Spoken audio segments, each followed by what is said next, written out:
आता वळूयात राज्यातल्या काही महत्त्वाच्या बातम्यांकडे। जळगावमधून एक धक्कादायक बातमी येते। जळगावात केवायसीच्या बहाण्याने महिलेकडे शरीर सुखाची मागणी करण्यासह अन्य एका महिलेकडे प्रेमसंबंधांची मागणी केल्याचा धक्कादायक प्रकार समोर आलाय। या प्रकरणी गोकुळ चव्हाण याच्या विरुद्ध शहर पोलीस ठाण्यात महिलांच्या विनयभंगाचा गुन्हा दाखल झालाय। लाडकी बहीण योजनेचे केवायसी करायचे असल्याने चव्हाण महिलेच्या घरी आला आणि कागदपत्र घेऊन शरीर सुखाची मागणी केल्याचा आरोप पीडित महिलेने केलाय। अन्य एका महिलेला निवृत्ती वेतन पुन्हा सुरू करून देतो असं प्रेमसंबंधांची मागणी केल्याचा आरोप तक्रारीत आहे।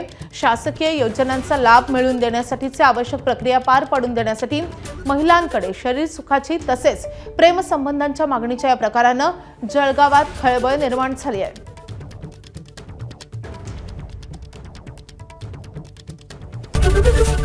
एबीपी माझा, उघडा डोळे बघा नीट।